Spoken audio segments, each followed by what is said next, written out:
I'm so sorry that I excel at everything more than you. We're just living in your mist, your magical. I just hope I create a wake and you can keep surfing behind it. That's what we're doing, man. We're just trying to keep up on that wakeboard of life.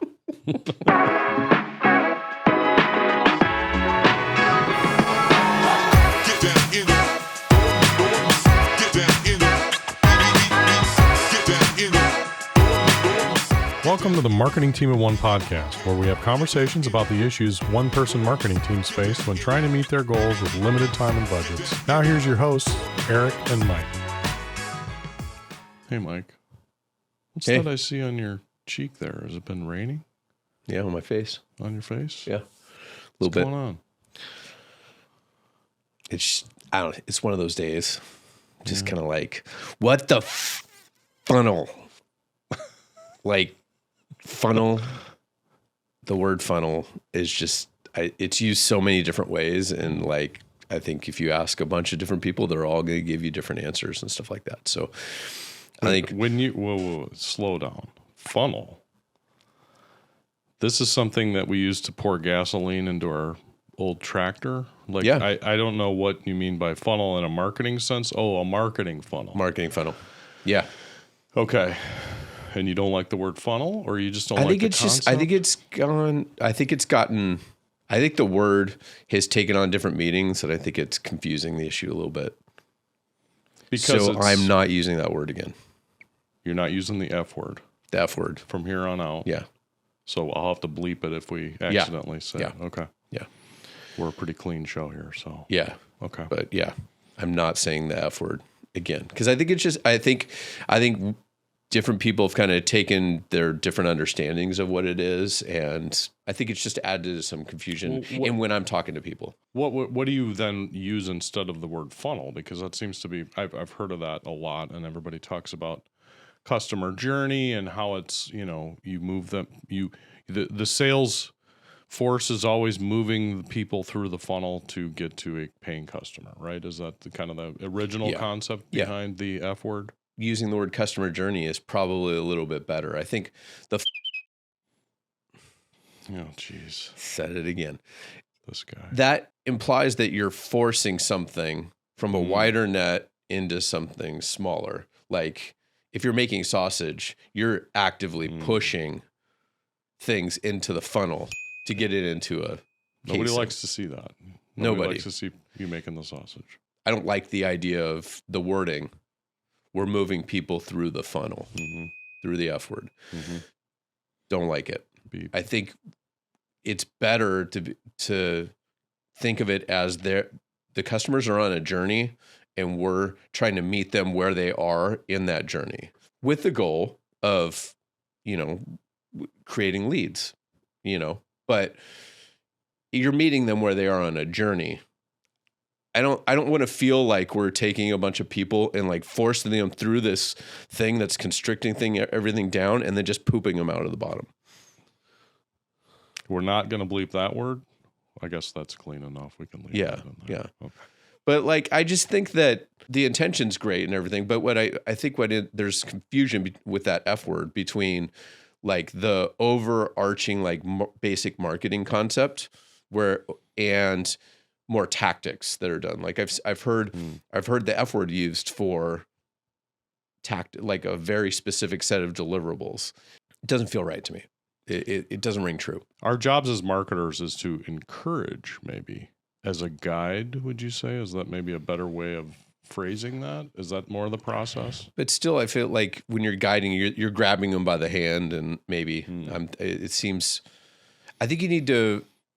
I think a lot of it comes back to meeting your customers where they are in the journey and trying to. So in guiding them in that you're meeting where they're at and then showing them what some next steps are. So yeah. In that case, yes, you are guiding them.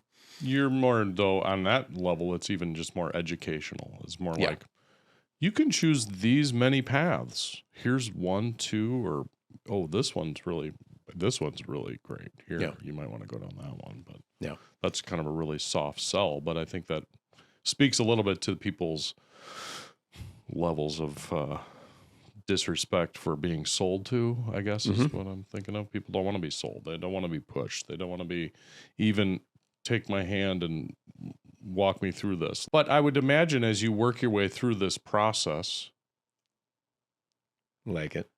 Thank you. I thought the idea was that, the top of that was your mass, just trying to gain awareness, right? Is that the first phase of the process? Yep. So you're really just blasting out general information that educates people. But I mean, speak to that. What do you think is that level of content? In the beginning, people might not even, they're kind of like, they're not totally aware of you as a service or a product, right? You're trying to build awareness for your thing. So you're creating things that introduce your company, your product, whatever, in a very general way to get them to understand that, hey, this is a thing. But I thought the idea was with the F word was that there's less and less people, so that it does kind of. It is. I mean, it does. Yeah, it does do that. Like visually, you are culling down your options. You're like starting. Let's say you're starting with 100, and 100 of those aren't going to, buy your product or service. But you might get 5, and they've made their way all the way through that upside down triangle. Or that triangle shape with a hole at the bottom as a lead. As a warm lead. Or a hot lead. Or, I mean, this is where the confusion with funnels is. There's actually, if you talk to marketers, there's certain things. If you talk to salespeople, they have their own version of it. And it's almost like it's a one on top of the other type thing. And so that's how you get into this point where everybody's got their own version of what the thing is. The F word is. The basic marketing concept of the funnel where you've got the different stages of awareness. And then the other one would be like, oh, we're going to build a funnel. And the funnel is going to be a lead generator and a follow-up email sequence and stuff like that. There are people who consider that a funnel. Okay. I think that's misleading. And I have more issue with that being called a funnel than the marketing concept. What would you prefer that be called? A lead generator or an offer, putting together an offer. Well, like talk, what specifically, so that's like a 5 email campaign where it starts off real wide and then it kind of. Well, no, I think like really the reality is if you've got a funnel and you're trying to hit people at the different points, if we're going to accept that idea of a funnel, and we've got the awareness up here and then the consideration and then the decision, you need to have some kind of like offers, lead magnets or something for every step in that journey to keep people coming back and, as people would say, move them along the funnel, right? So calling one of those pieces a funnel is pretty misleading. So I would say you're packaging it up as an offer, and or you're packaging up a lead magnet, and the lead magnet's goal is to provide value to the customer where they're at right now, show them where they can go from there, no matter where they are on their journey, what are the next steps, right? And then capture that email address so you can then follow up with emails. And that's where you're guiding people on their journey. I like the word journey way better than funnel. Duly noted. Yeah. We're talking about guiding them through a journey. And the ultimate goal of what you said is email. That's what we're trying to capture. Yeah. Why just an email? I mean, obviously we want the sale, but I think there's a bunch of different reasons why you might want to do why email's preferable. One, it's relatively cheap. I mean, almost every service out there, you pay for the amount of contacts you have or how many emails you're sending. That cost is relatively low, especially when you compare it to advertising dollars on social media or on Google or whatever, right? So that's great. The other thing is you're not really like with organic social and everything like that. You're so tied into the whims of their algorithms and you're fighting up against all those things to where you could put it out there, but really you can't just like put this thing out there and not do anything else. Like I think there's a lot of like engagement and a lot of other stuff that you need. There are other social media activities that you need to be doing to try and make sure that that thing that you did organically shows up. Right. So with email, you've got a list of people who you know are somewhat interested in something you're doing because they've expressed interest, right? You're not subject to the algorithms that that social media is, favoring. It's a walled garden in a sense. You have your own audience that you've accumulated and can curate and reach out to them in a very customized way per segment. Yeah. I mean that's getting into segments and stuff like that. That's even more, that's a level of sophistication. That's a 201 class, I think, when it comes to like email marketing. Email marketing is one of the more effective things, consistently effective, and you control it all. Like it's more portable. Like if your email service provider that you're using, let's say MailChimp isn't doing it for you, you still got your list. You can move on to something else. Can you move your list from Instagram to TikTok to reach them using a different thing? No. So no. I think there's a lot of benefits to that. I think what you need to be able to do is know where your customer's at, what their needs are, and be able to create emails that allow you to stay in their inbox a little bit. They may not read it, but at least your name keeps popping up, but you're providing enough value or potential value in what you're doing that, they may not read this one, but they're not going to unsubscribe. Yeah, I was just going to say that to me is it's a little sneaky, but it's effective in a sense where just keeping your name, the brand in your customer's head, everybody still checks their email. That's how business is done. Most of the time, B2B, services or products, both of those, that's everybody still lives in their inbox. And that's just having the name, even if they just go to delete it, it's still in there and it's familiar and it's in their conscious, which is valuable. And I mean, for me, I like the idea that you can batch things up front and do a lot of these types of things. If you schedule things out, you can have a pretty good idea of what's going on. You could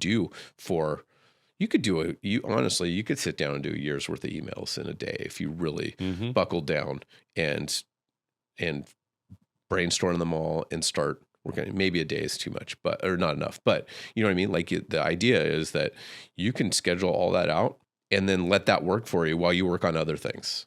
If you know what you're promoting and you have a really good idea of your offers and where your customers fit towards that.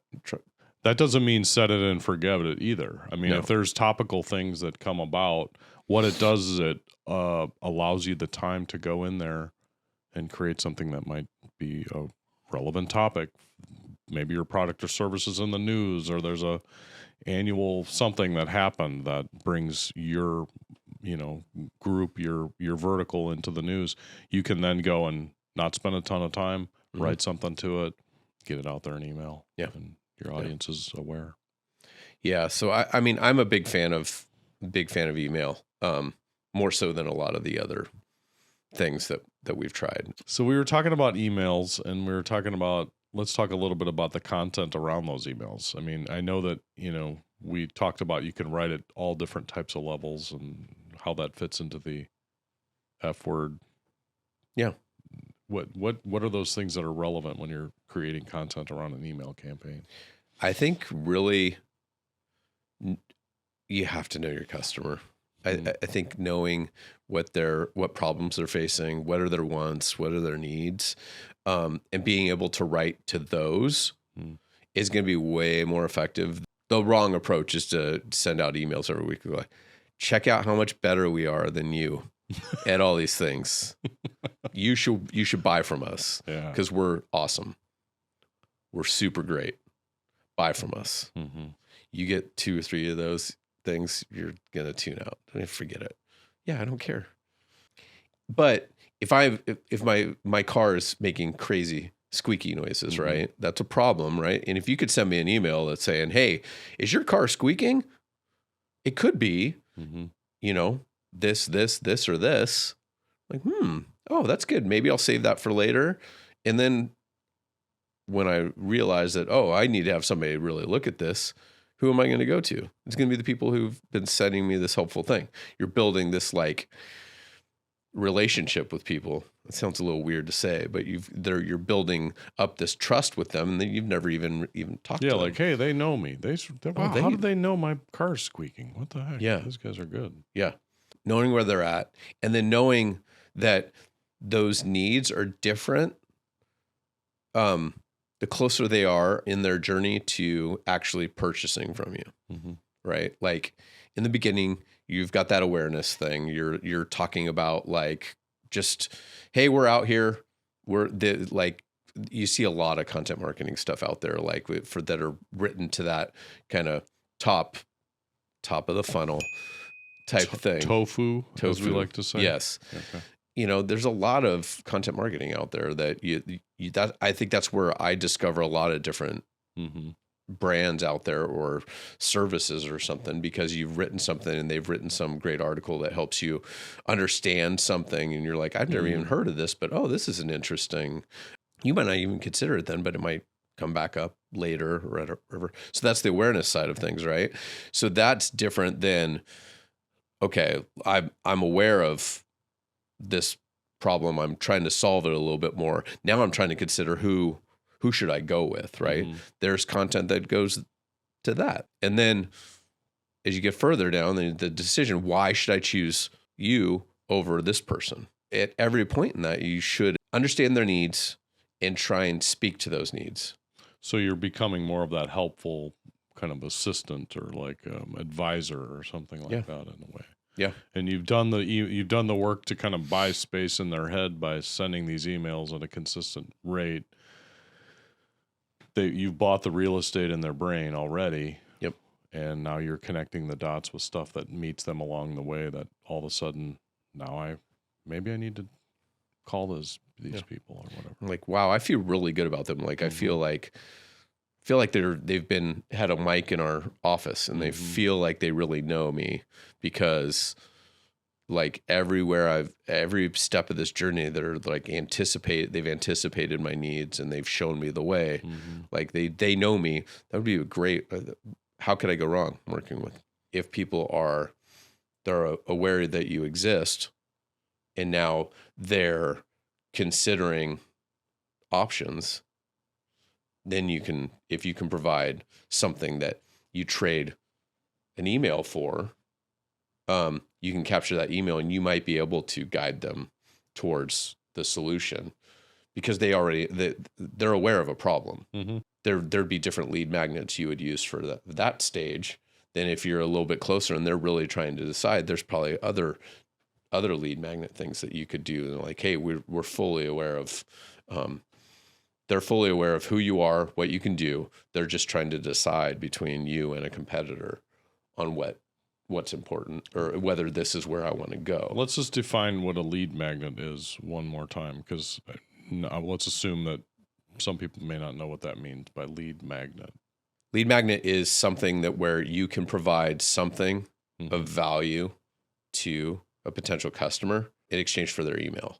So then you can take that email and nurture them over time. Then they're the ones who get added to your list. So it's like a downloadable. It's something extra than just here's some general information about what we do. It helps them if maybe they're moving on to the next phases of this.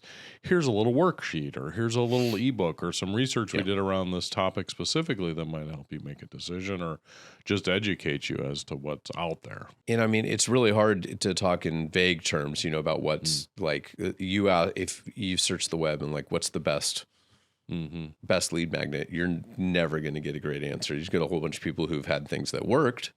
But there's not a one-size-fits-all thing, because it's so contingent on knowing your customer's journey through things and what they need at different points in that journey. Effective things are like coupons or like discounts, like, hey, get % off your first order or something. If you have some kind of like consultative service or something like that, like providing them with stuff that they can try and do on their own, like a worksheet, a workbook, something that's kind of interactive, that can help, that could be almost ideal, because you got them doing a bunch of the work before they even come to work with you, if you're in that kind of more of a service. But it's helpful to them, because then they become a lot more self-aware where they might be in this scale of where they might be as far as on the journey of learning more about your product or service or whatever it is. As they're getting closer to the decision, it probably gives them a much better idea of what it would be like to work with you in those examples. Like a workbook or worksheet type thing could be insanely valuable if it's something that people are really struggling with. And especially if it fits really great with your services, it can help them get a really good idea of what it's like to work with you before they've even contacted you. It really helps them get a great sense of what's going on. I think a lot of marketing teams have to build a case sometimes for making larger purchases or going forward with certain services and things like that. And maybe you can think of it in terms of like building tools to enable them to help make the case for an investment in X or something like that. Maybe that's where like worksheets and things like that can come out that you can produce and give away for that email that might help them. Oh, I'm working on improving this part of our process, whatever it is internally. I'm really looking at this software or this service, whatever it is. Oh, and then they've given me this downloadable thing that I can go and add in all my data, show it to my leadership, and then help them, inform them on making a purchase decision or something. Yeah. And that works for the people that they're trying to sell to too, right? That's that narrow vertical. Like you said, you really have to know that's not going to work for everybody else out there. That's where you really have to learn and know your customer and where they're at. Not so much on that psychographic level, like this is a 32-year-old female into yoga, eats, only vegan or something. It's like you don't have to be that specific with it, but knowing a lot of those things will help you really craft and tell them too that you understand who they are, you're meeting them where they're at, and again, leads to that confidence of going forth with working with you or buying your service. Yeah. Are there any examples of these things that you've run into that you think are very effective and have resonated with you? I mean, I can think of one specific one that I am insanely jealous of, and I want to try and do someday. Good. There's a design group called Kodo Design, and they work only with beer breweries, and they do rebrands and packaging for beer brands, and they have put together a beer branding workbook that is chef's kiss. It's wonderful. It's brilliant on a number of different levels. You've got this book this workbook you can work through, and it helps educate someone. I'm assuming the people at these breweries don't know everything that's involved in going through a rebrand. So it's kind of walks through exercises that they would need to know. So it's like helps them work internally about like, what's their mission? How do they want to be seen? What's it does a lot of these like brand building framework type things. And it's incredibly engaging. It's beautiful. I mean, it fits their market perfect. The design, the implementation is fantastic. You go through the whole workbook, and then you get to what I love is there's a spot where their services are needed. They put a coloring page in there and say, here, color this. Go open up a beer, drink this beer, color this while your design team knocks out some amazing work because of all the work you've done up here and the rest of this thing. And then the next thing is, okay, now that your stuff's done, now that your brand is, everything's been designed and it's perfect. All right, here's what you need to do to promote it. Here's the steps. So it's like, it sits in this perfect spot. And so like, if I was trying to find someone to help rebrand my brewery, I would like, I don't know how you would go with anybody else, because like they've provided all these things for you to understand what's going on. You get a sense of their personality, of how it is to work with them. And the deceptively brilliant thing about this is a lot of people look at that workbook and go, ugh, that's a lot of work. That's a lot of work. I don't have all the answers to all these things. Yeah. Some people might, and that's great. They can come into meetings and they can come into those engagements ready and prepared. A lot of other people, they might need to be coached through those things. Oh, I don't know how to think about this or this or this. But so it's even like, yeah, we can give it all. We can give you all our insights for free. Yep. But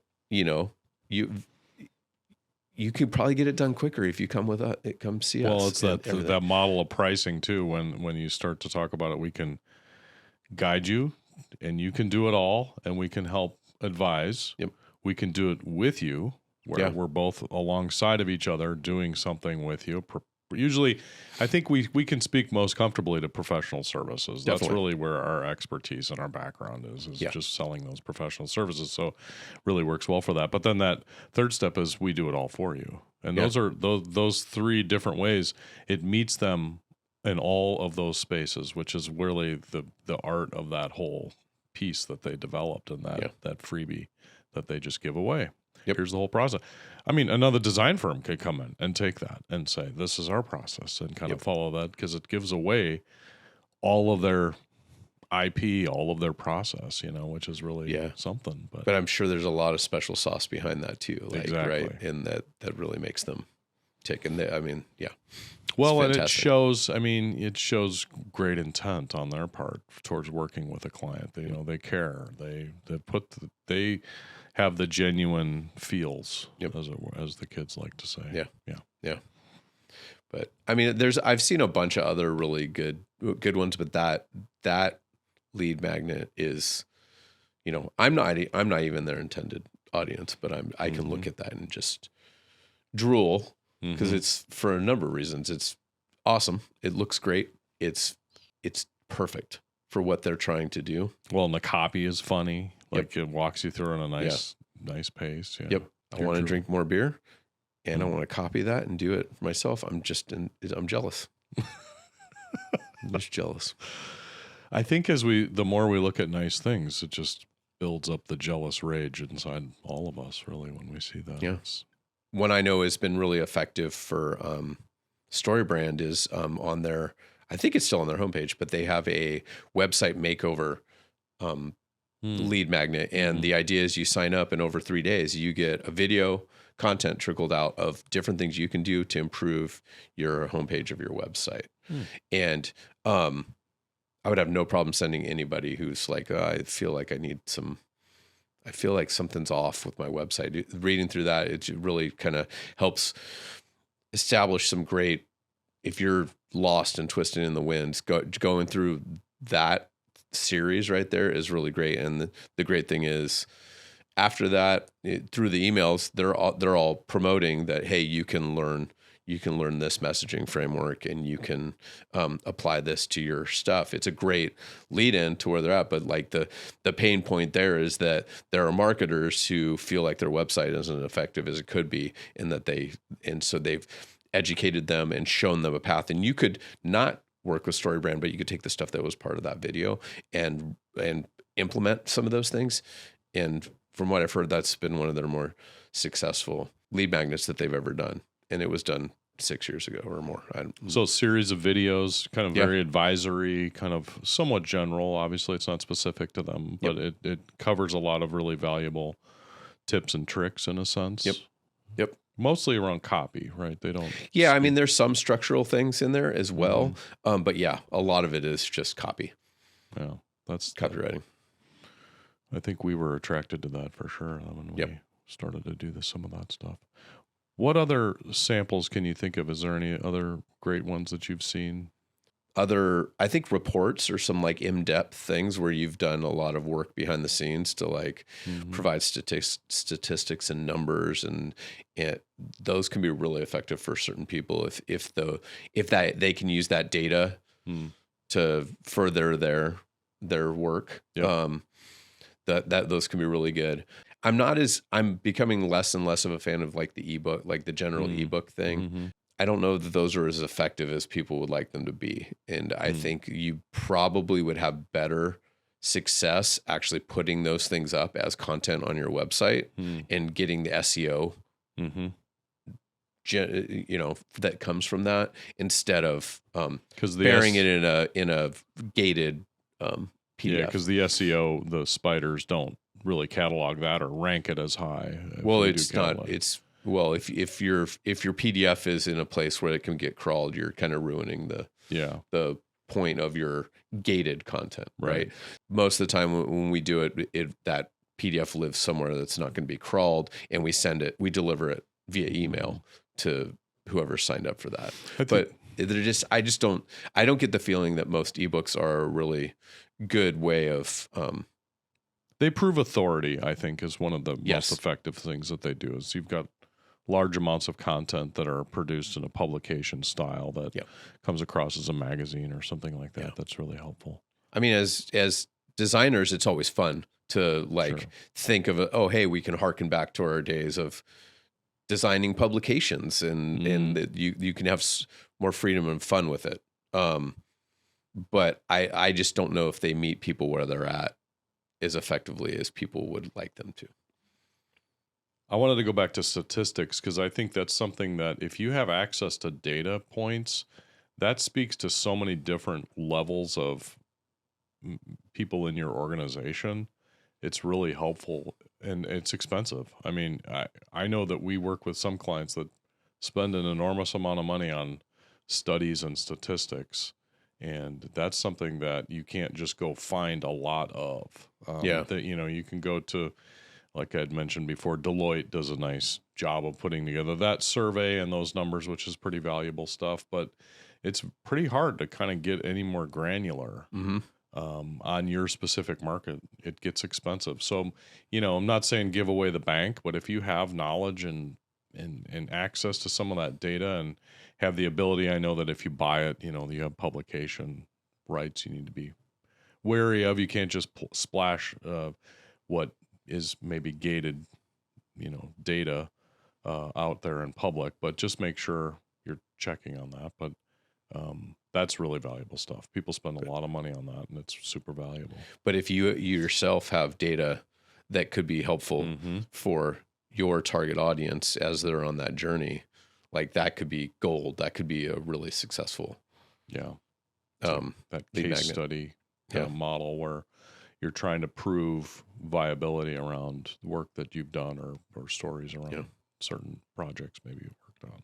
Yeah, I don't know. I've seen other things out there that I haven't tried myself, but I do think I like in theory, not so much quiz, but like an assessment you can send out there and people can fill out and see where they like almost benchmark themselves against their competition or see where they're at. I think the best thing about that and what makes me intrigued about trying that is that you can actually that quiz information or that assessment information can be fed to you as a marketer, and you can see which people who filled that out are where they're at on their journey, and maybe even pass off to sales as really warm leads. Like, hey, this person fit all of our ideal client criteria. We should like reach out to them with an email. It wouldn't even be cold. They'd be aware of who you are, what your services are, because they filled out the assessment. You doing a personalized email to them after they've filled that out would probably be very effective. So I'm really intrigued by that idea. I think that there's a dynamic there. It's that mirror dynamic. I think that's been talked about in marketing a lot, where if you give people your perspective, your personalized perspective, and this could be done through a survey or a test, here's how you rank on, here's how those kind of things really people cannot help themselves, but try to get an idea.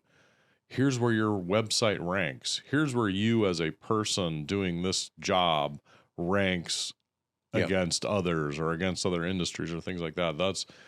People love that kind of stuff. Yeah. I mean, they love the basic ones, that are the Facebook, social media ones, like which Harry Potter house would you belong to?